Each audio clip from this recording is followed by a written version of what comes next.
What's up, guys? This video is really about worldwide travel. So some of you guys already know I do worldwide travel for my job. I'm not going to go into too many details, but over the last year or so I've become even more knowledgeable on worldwide travel than I was in the past. Having traveled a lot, felt as though I was pretty tuned in. Okay, so this is my bucket list, but also everyone else's top destinations. So with the research that I've done into the travel world, I'll give you the top destinations that people most commonly want to go to. Okay, so these are like the most popular places, just around town. People just find these to be amazing. I'd have to say Maldives. Now, a lot of people, they don't know what Maldives is, but whenever they see pictures of the Maldives, they get excited. Basically, it's an atoll that's sinking into the Indian Ocean. It's a chain of islands, and very wealthy real estate developers are, developing this country in the middle of the Indian Ocean with these huts that go over the water, and they're like these bungalows, and there's some very luxurious ones, and the beaches there, those are usually the pictures that you see online where everyone gets all excited. So that's the Maldives.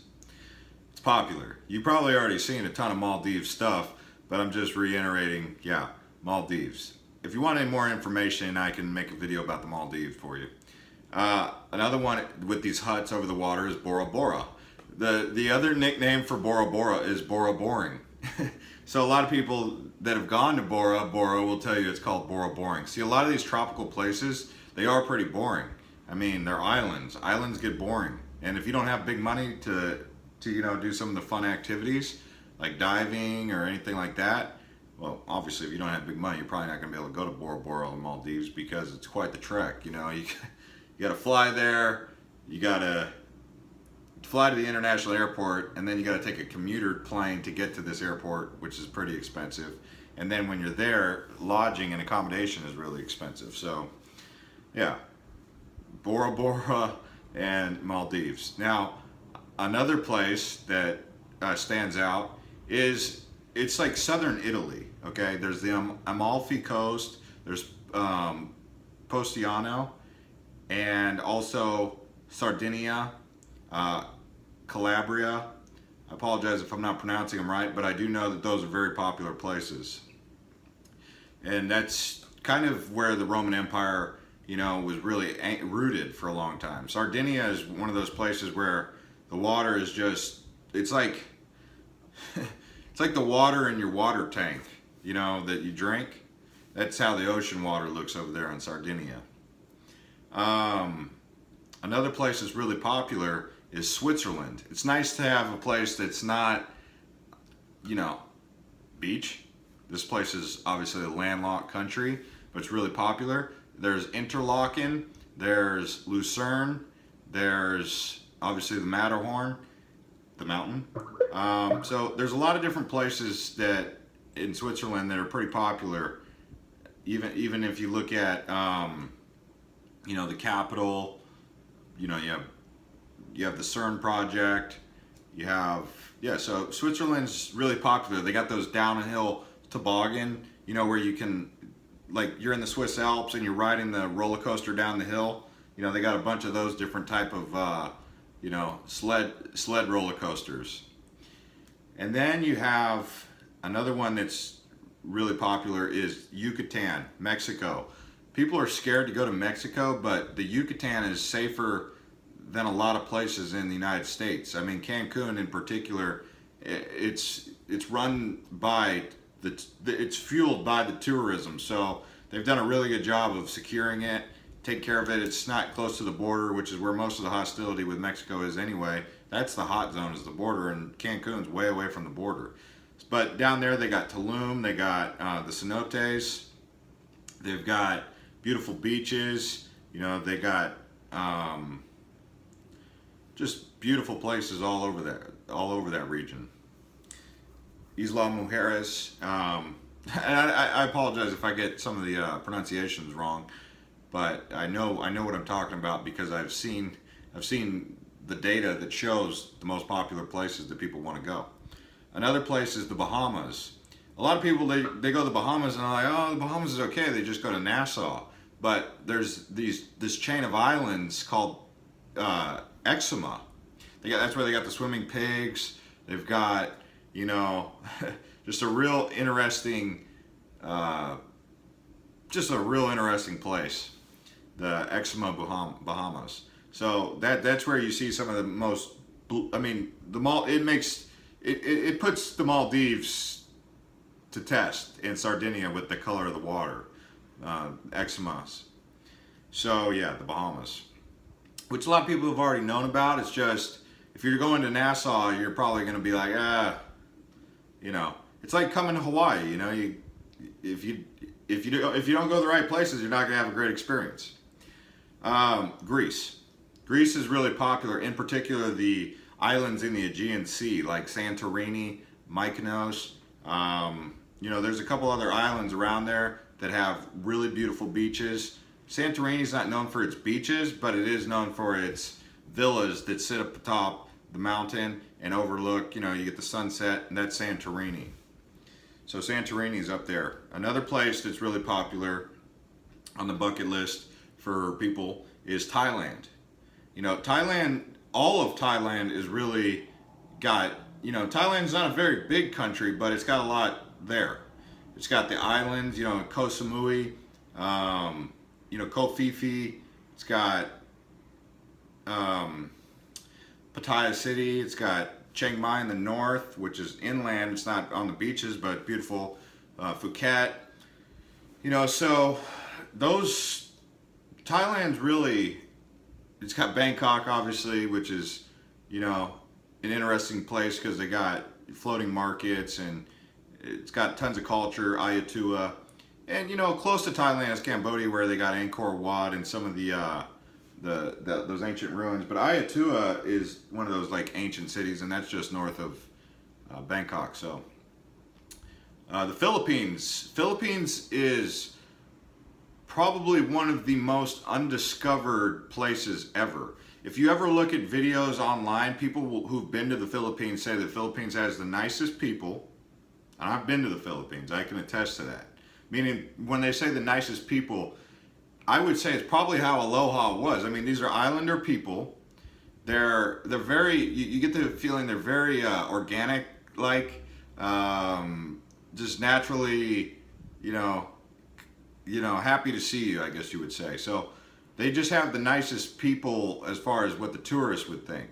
You know, kind of like the way Thailand was probably before it became even stronger. But now Philippines, you know, there is a dark side to the Philippines that, you know, is coming under the light, which is the terrorism and all that, which is keeping people out of, you know, the Philippines. But that's still not stopping people from going to places like Palawan, Cebu, Boracay.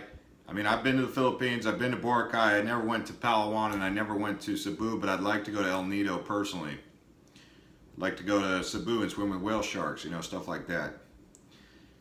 Another place that's really popular that this place is for the yoga crowd. I think the yoga crowd like worships this place, Bali. Okay, Bali is like every yogini, whatever guru, they all claim fame. They got to go to Bali. You know, Bali's like the mecca for the yogas. I've seen Bali. It reminds me a lot of Thailand in a way, and you know, it's obviously different. It's got a different religious aspect to it. You know, it's like a mix between Muslim and Hindu, whereas Thailand's Buddhist.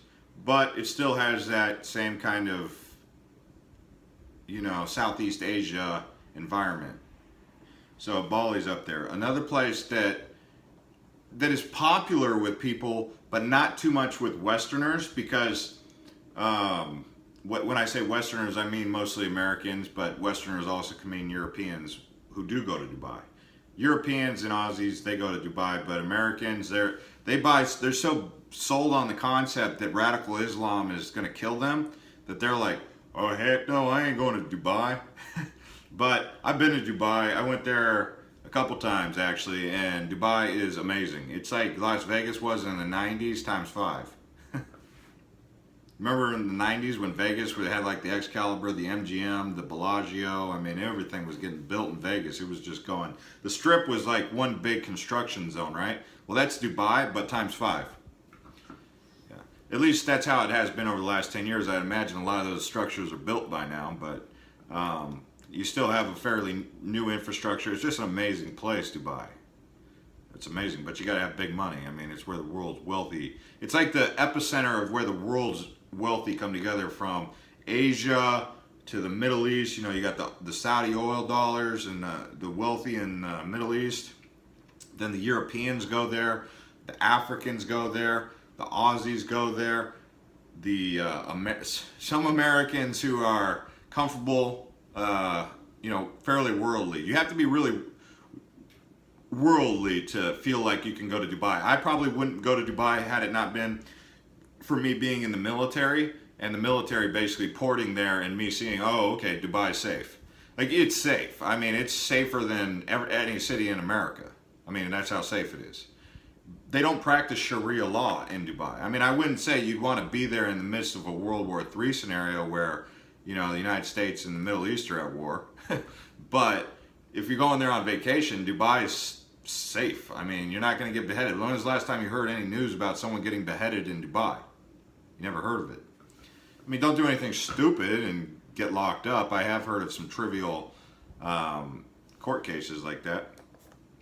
Now that I've given you the world's most popular places, really, I might have missed a couple here and there, but for the most part, we just nailed it, okay? That's really where people want to go. For me, I'm looking to go to Western Australia. So when I went to Australia, I was exploring over there, and there was one area that kept coming up, and that was the real true outback. So I went to Perth. That's Western Australia. I didn't go to Margaret's River or anything like that, and I didn't go to Esperance, but my friend that I was hanging out with was telling me about this place called Exmouth. And it's like one of the most isolated places in the world. It's in the northwestern Australia. There's the Kimberley region up there. I mean, it's kind of like the Wild West of Australia. It's just undeveloped. So I want to explore that. That's personal preference. Just because when I went to Australia, I went to some of the more developed places. I mean, I could go to Western Australia and be like, oh man, this place is way too undeveloped. I need some city. But I mean, it's that kind of place. They got tiger sharks that are huge, great white sharks that are huge, a high humpback whale population, gators or crocs. You know, it's one of those places where the wildlife grows pretty big because it's not touched by mankind. And anyway, so the next one is going to be Tanzania. Tanzania is on my bucket list because I just like African wildlife. I like to explore Africa. I find Africa to be an untouched an Eden of sorts because it's so, you know, Africa is huge. It's still got all the big wildlife: giraffes, rhinoceros, lions, you know, hyenas, all sorts of zebras, and just water buffaloes and big crocs and gators, all that jazz. So for me, Africa, in particular Tanzania, the reason I picked Tanzania instead of South Africa is because it's not South Africa and it's still safe. You know what I mean? It's not, and I've heard about how safe Africa is. They say a lot of places in Africa are really safe. You know, like I've seen videos where people left their bag, their luggage in the middle of a busy street and no one picked it up except for the one guy who picked it up and turned it in. So yeah, and then I've also seen videos where, you know, Africa, like, you know, what's that place? Ivory Coast, you know, Sierra Leone and Sudan and Darfur. But a lot of that is, you know, corruption for money. But by and large, you know, and we're talking like, you know, like you got some corrupt cartel stuff going on. It's just like Mexico. Mexico, I think the Mexican people are very nice people, but you know, if you're looking at it from like a worldview, you're like, whoa, man, Mexico's got some crazy stuff going on. But if you go to Mexico and you talk to Mexican people, you're like, these are some real fantastic people that, you know, that I could get along with, right? And it's just corruption that forces that. But Africa, yeah, it's on my bucket list. Another thing with Africa to keep in mind is not just the wildlife, obviously, like lions, right? Big deal. But disease, you know, malaria, and just remember Ebola, and there's all these different types of diseases. And if you ever watch Survivor, you always watch, in Africa, they always had like some of the gnarliest wounds, like sicknesses, where they didn't get that anywhere else. So Africa has that too. I already said in my previous video that Palawan, El Nido, exploring like El Nido, that area up there, is on my bucket list. I'd like to explore El Nido. Although it's gotten kind of commercialized and it's probably not as fun as it once was. So there's other secret lagoons. We'll keep those secret. I might know of a couple, but anyway, no big deal. Peru. So Peru, yeah, I would like to see Machu Picchu. Machu Picchu. A lot of my list is historical or wildlife. You know, like that's what really gets me interested, is like the nature and the history.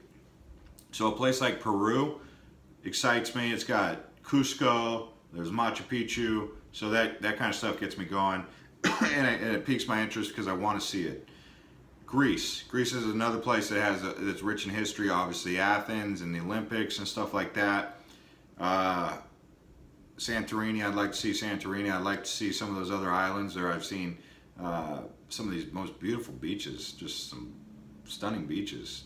Greece, islands. I don't know them all. There's so many. And then I also have an interest to go to India. India, the people that I've always met around the world, there's always like an India town, and every time I meet people from India, I'm like, oh, these are such friendly people. I always get along with people from India. So I'm like, And then I've seen some stuff with Sri Lanka, which is not India, but it's an island south of India, where there's like that big rock. You know, it's gorgeous. I don't know how to get there, but it seems amazing. And then I've seen that stone temple in India. You know, they do say that India has a little bit of a problem with waste. So, you know, they consider it to be a little bit dirty, so you'd be coming across, you know, maybe having to prepare for that. Just, you know, sanitation issues, which come up in most developing countries. But India's got such a high population, and they haven't effectively figured out a way to, you know, get rid of the waste. So, but India's up there. Yucatan, like I said in the previous video, some of the stuff that wore off on me, it did wear off on me, like the cenotes, just Chichen Itza, Tulum, you know, even going up into Mexico City, where I can see like the Aztec Empire. I just get excited about that. You know, that's the kind of stuff that interests me. And Mexico in general, just especially south, like I want to say south of like Michoacan and that area there. There's just some beautiful countryside there. I'd like to explore it. I like Mexico. I think Mexico is a very beautiful country personally. China's to me, from all my travels, China's manpower impresses me. I mean, yeah, I said, you know, Dubai impresses me, but I really feel like China is the next big thing. And it's like starting to be untapped, or it's starting to come out. And the thing that held China back for the longest time was and they still kind of do that, they limit their people's success. So like America, the reason America was so successful was because it was like everyone had a shot, everyone had a chance. China just kind of had that like fear where like the leaders didn't want the poor people to overthrow them because of fear. And now the United States has gotten into that position where it's like they have crony capitalism, and China's like, hey, wait, You mean to tell me if I have a free market, we'll emerge as an economy? And they've been doing that. They went away from communism. You know, remember the Chinese communism? And now they've become the Chinese Republic of Capitalism. And if you go to China, I mean, they're having a building boom. I mean, I went to Macau and Hong Kong. They take mountains, they buzz the whole mountain, dump the dirt in the ocean, and within 6 months they build a big skyscraper or an airport or an amusement park. And I mean, you know, some people are like, oh, that's just scarring the land. But I mean, they're reshaping things at, you know, they're just redefining what's possible. And the more they continue to allow their people to, the people are the greatest strength, right? So the more that they empower their people, the more they're just going to continue to rise. And quite honestly, America needs to get off the crony capitalism and get some of those people who are like, oh man, I need to pass all this down to my inheritance, you know, and like not worry so much about the little man taking away their market share, because otherwise China's just going to take it over, because China is just moving in that direction and they have 1 billion people. So unless America goes back to enforcing basically antitrust laws, and that's a little bit of a political statement that I'm making, but China is just amazing. And the more I can understand Chinese culture, the more I feel like I'm positioning myself for, you know, the world to come. Because China is going to, you know, what do they call it, the rising dragon? I don't really see them as a threat, because the Chinese they're peaceful people unless you mess with them. There is a little bit of a difference though that did exist between Western mentality and Chinese mentality that is a little bit of an issue. But I feel as though as we're entering into a global world, that's kind of, you know, it's becoming a fusion. Whereas China's realized that some of the practices of the West in the United States, in particular the Constitution, just basically the Constitution, which is modeled after the Magna Carta, both two very successful historical documents for humanity. And China, you know, they have historical documents that, you know, but they have a great history of what are they called? You know, rulers. They're I forgot what they're called. I'm having a brain freeze, but I know what emperors. They have a great history of emperors. You know, so that's like a kingship, right? And as the Western world moved away from kingships into, like, you know, term limits for presidents and stuff, and China is doing the same thing, they're unlocking the potential of the society. So yeah, China excites me, as you can tell. Beijing, Hong Kong, Macau, Shanghai.